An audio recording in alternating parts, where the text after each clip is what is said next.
ইন্টেলের H6 microprocessor সিরিজের ধারাবাহিক আলোচনার এ পর্যায়ে আমরা দেখব পেন্টিয়াম মাইক্রোপ্রসেসরের স্পেসিফিকেশন। 1993 সালে বাজারে আসে হচ্ছে 80486 মাইক্রোপ্রসেসর 1993 সালে। এর পরবর্তীতে ইন্টেল নিয়ে আসে 80586। দেখো এখানে এই যে 86 শেষে আছে, এই জন্য এদেরকে বলা হয় 86 সিরিজ। যেমন 8086, 80186, 80286, 80386, 486, এই যে 80586 এটাকে পরবর্তীতে এই পর্যন্ত আমাদের নাম ছিল 80486। যখনই 80586-এ চলে গেছে তখন এর নাম ইন্টেল কর্পোরেশন দিয়ে ফেলছে হচ্ছে পেন্টিয়াম। সেই পেন্টিয়াম প্রসেসরের আবার বিভিন্ন ভাগ আছে, যেমন পেন্টিয়াম প্রো, এরপর আবার অনেকে বলবে না যে পেন্টিয়াম প্রো ম্যাক্স, এটা কিন্তু না। Pentium Pro, Pentium 2, Pentium 3, Pentium 4, Pentium D, Pentium আর, সেলোরন, এরকম বিভিন্ন ধরনের প্রসেসর পরবর্তীতে পেন্টিয়াম জেনারেট করে। তাহলে আমরা এখানে এর কিছু স্পেসিফিকেশন দেখব। স্পেসিফিকেশন মানে হচ্ছে নির্দিষ্ট করে বোঝানো যে কোন প্রসেসরের ডাটা বাস কত, অ্যাড্রেস বাস কত, তার মেমোরি ক্যাপাসিটি কত, তার ক্যাশ মেমোরি কত, ক্লক স্পিড কত, কতগুলো পিন আছে, এগুলো নিয়ে আমরা আলোচনা করব। তাহলে দেখো এখানে আমরা 5টা ক্যাটাগরির পেন্টিয়াম প্রসেসর নিয়ে আলোচনা করব। পেন্টিয়াম প্রো, পেন্টিয়াম 2, পেন্টিয়াম 3 এবং পেন্টিয়াম 4। প্রথমে আমরা দেখে নেই যে প্রত্যেকটা প্রসেসরের ডাটা বাস কত করে। দেখো এখানে কিন্তু প্রত্যেকটা প্রসেসরই আমাদের 64 বিটের মাইক্রোপ্রসেসর।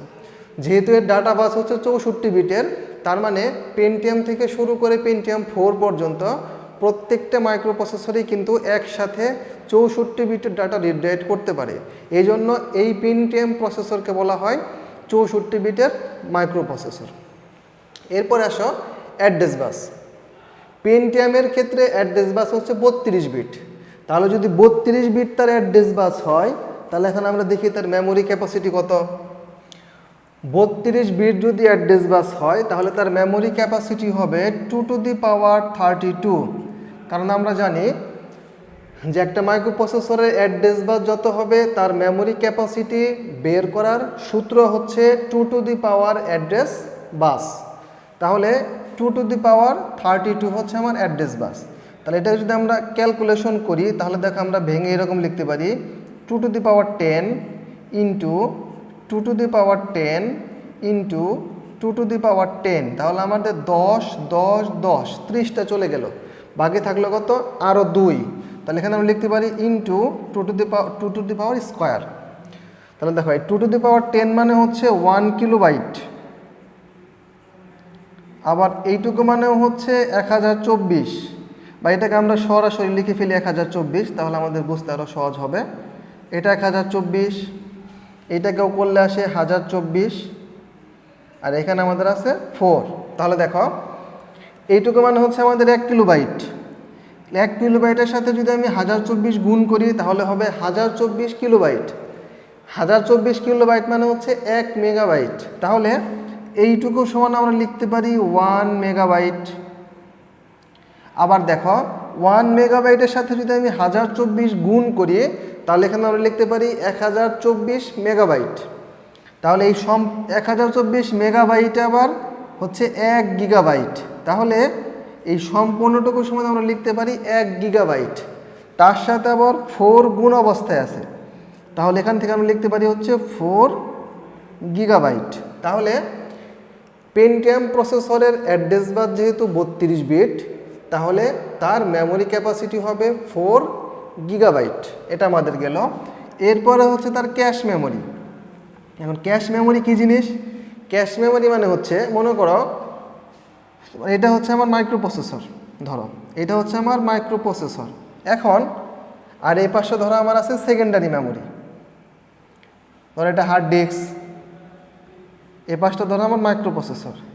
এখন যখনই আমার কোনো কিছু করার দরকার হবে তখন আমার সব কিছু কিন্তু ইনস্টল আছে হচ্ছে এই হার্ড ডিস্কের মধ্যে। আমরা যে সফটওয়্যার ইনস্টল করি না কেন সেটা কিন্তু হার্ড ডিস্ক ইনস্টল হয়, সি ড্রাইভে। যখনই আমরা এটা নিয়ে কাজ করি তখন কিন্তু এটা র্যামের মধ্যে চলে আসে, মাইক্রোপ্রসেসর তাকে নিয়ে প্রসেস করে। এখন এরকম মনে করো ধরো মাইক্রোপ্রসেসর একটা কাজ করছে, তার নাম হচ্ছে এ। এখন এর অবস্থানটা হচ্ছে ধরো এই হার্ড ডিস্কের এখানে, মানে অনেক দূরে, এখানে তার অবস্থান। আবার ধরো বিটাকে নিয়ে আমি যখন কাজ করব, তার অবস্থানও ধরো এখানে, মানে আমার র্যামে যে জায়গাটা নিয়েছে সেখানে ধরো বি এর অবস্থান এখানে, এর অবস্থান এখানে। এখন মাইক্রোপ্রসেসরটা আমরা অনেক কাজ করবে, মাইক্রোপ্রসেসর একসাথে যখন অনেকগুলো কাজ করবে, মনে করো মাইক্রোপ্রসেসর 10টা কাজ করলো, করার পরে এখন দেখলো এই 10টা কাজের মধ্যে এই যে এ কাজ এবং এই যে বি কাজ, এই দুইটা কাজকে আমি বারবার করতেছি। তার মানে এই 10টা কাজের মধ্যে এই দুইটা কাজ আমার বারবার রিপিট করা লাগতেছে। যখনই আমার রিপিট করতে হবে, দেখো এর অবস্থান কিন্তু মাইক্রোপ্রসেসর থেকে অনেক দূরে, যখনই আমি তাকে কল করব বা তাকে নিয়ে আমি কাজ করব, তখন কিন্তু অনেক দূরের থেকে তাকে আমি নিয়ে আসতেছি, কাজ শেষে আবার আমি তাকে অনেক দূরে নিয়ে যাচ্ছি। তাহলে এই যে আসা যাওয়ার ক্ষেত্রে কিন্তু আমার একটা সময়ের গ্যাপ সৃষ্টি হবে, মানে কাজটা কিন্তু আমার স্লো হবে। এখন যদি আমি এরকম একটা সিস্টেম করতে পারি যে যাকে নিয়ে আমি বারবার কাজ করছি তাকে আমি কোনো একটা জায়গায় সংরক্ষণ করে রাখলাম, ধরো এখানে এ আছে, এখানে বি আছে, এটা মাইক্রোপ্রসেসরের খুব কাছাকাছি একটা অবস্থান। যখনই আমার এদেরকে নিয়ে আমি কাজ করব, তখন বাকি 8টা আমার যেখানেই থাকুক, এই দুইটাকে নিয়ে যেহেতু আমি বারবার কাজ করছি, এই দুইটা যদি মাইক্রোপ্রসেসরের কাছাকাছি থাকে, তাহলে কিন্তু তাদেরকে আমি খুব সহজেই ডেকে আনতে পারতেছি, আবার কাজ শেষে খুব সহজেই আমার কাছাকাছি কোনো অবস্থানে রাখতে পারছি। এই যে কাছাকাছি একটা অবস্থানে রাখলাম, এইখানে যে মেমোরিটা ইউজ করা হয় এটাকে বলা হয় ক্যাশ মেমোরি। এবং এই ক্যাশ মেমোরির স্পিড সব থেকে বেশি এবং এর দামও সব থেকে বেশি। এজন্য দেখো এর সাইজ কিলোবাইট এবং মেগাবাইটে থাকে, এখানে কিন্তু আমাদের সাইজ গিগাবাইটে চলে গেছে, কিন্তু এখানে দেখো কিলোবাইট, এখানে আছে মেগাবাইট। তার মানে ক্যাশ মেমোরির তুলনামূলকভাবে প্রতি কিলোবাইট অনুসারে আনুপাতিক হারে অন্যান্য যে কোনো সেকেন্ডারি বা প্রাইমারি মেমোরি থেকে ক্যাশ মেমোরির দাম সব থেকে বেশি। এরপরে হচ্ছে পেন্টিয়াম প্রসেসরের পিন সংখ্যা হচ্ছে 273টি এবং এর ক্লক স্পিড হচ্ছে 60 থেকে 233 মেগাহার্টজ। এটা প্রতি সেকেন্ডে এতগুলা কি করতে পারে, মেগা মানে হচ্ছে 10⁶, এতগুলা ইনস্ট্রাকশন সে এক্সিকিউট করতে পারে। এরপর আসো পেন্টিয়াম প্রো এর ক্ষেত্রে, তাহলে প্রো এর ক্ষেত্রে একই রকমভাবে ডাটা বাস হচ্ছে 64 বিট, অ্যাড্রেস বাস 32 বিটও হতে পারে অথবা 36 বিটও হতে পারে। যদি 32 বিট হয় তাহলে আমরা দেখে আসলাম তার মেমোরি ক্যাপাসিটি হবে 4 গিগাবাইট।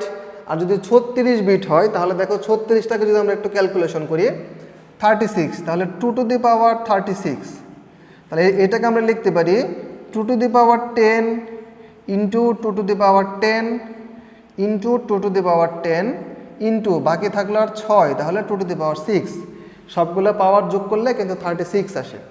এখন দেখো এইটুকু সমান কিন্তু আমরা একটু আগে ক্যালকুলেশন করে আসলাম, এইটুকু সমান হচ্ছে আমাদের 1 গিগাবাইট ইন্টু 2⁻6 মানে হচ্ছে 64, তাহলে এর সাথে গুণ করলে এর মান চলে আসবে 64 গিগাবাইট। তাহলে আমরা যখন পেন্টিয়াম প্রো প্রসেসরের অ্যাড্রেস বাস 36 হবে তখন তার মেমোরি ক্যাপাসিটি হবে 64 গিগাবাইট, আর যখন অ্যাড্রেস বাস 32 বিট হবে তখন মেমোরি ক্যাপাসিটি হবে 4 গিগাবাইট। এখানে cache memory L1, L2, L3 বিভিন্ন ধরনের ক্যাশ মেমোরি আছে। L1 এর ক্ষেত্রে ক্যাশ মেমোরি হচ্ছে পেন্টিয়াম প্রোর ক্ষেত্রে 16 কিলোবাইট, L2 এর ক্ষেত্রে 256 কিলোবাইট। এই ক্ষেত্রে পিন সংখ্যা ইউজ করা হয় 383টি, আর ক্লক স্পিড হচ্ছে 150 অথবা 166 মেগাহার্টজ। এরপরে আমরা বাকিগুলো এখন আশা করি তোমাদের বুঝতে সহজ হবে। পেন্টিয়াম 2 এর ক্ষেত্রে অ্যাড্রেস বাস সবার ক্ষেত্রেই সেম 64 বিট, ডাটা বাস 64 বিট, অ্যাড্রেস বাস 32 বিটও হতে পারে 36ও হতে পারে। তাহলে তার মেমোরি ক্যাপাসিটি আমরা দেখে আসলাম। এই ক্ষেত্রে দুইটা ক্যাশ ব্যবহার করা হয়, একটা L1 ক্যাশ আর একটা L2 ক্যাশ। L1 ক্যাশ হচ্ছে 32 কিলোবাইট সাইজের, আর L2 ক্যাশ 512 কিলোবাইটেরও হয় অথবা 1 মেগাবাইটেরও হয়। এখানে পিন সংখ্যা ইউজ করা হয় 256টা। পেন্টিয়াম 3 এর ক্ষেত্রেও ডাটা বাস 64 বিট, অ্যাড্রেস বাস 36 বিট। তাহলে অ্যাড্রেস বাস যদি 36 বিট হয় মেমোরি ক্যাপাসিটি হবে 64 কিলোবাইট। L1 ক্যাশ হচ্ছে 32 কিলোবাইট, L2 ক্যাশ 256 অথবা 512 কিলোবাইট। পিন সংখ্যা 370 এবং এর ক্লক স্পিড হচ্ছে 1 গিগাহার্টজ। এই ক্ষেত্রে তাহলে এখানে তো লেখাই আছে, এই অনুসারে তোমাদের পড়লেই হবে। যদি তোমাদের পরীক্ষাতে আসে যে পেন্টিয়াম প্রসেসরের স্পেসিফিকেশন লিখো, তাহলে এই কয়টা প্রসেসরের এই কয়টা পয়েন্ট লিখে দিলে তোমাদের এটার অ্যান্সার হয়ে যাবে। আশা করি এই কোশ্চেনটা বুঝতে পেরেছো সবাই। ধন্যবাদ সবাইকে।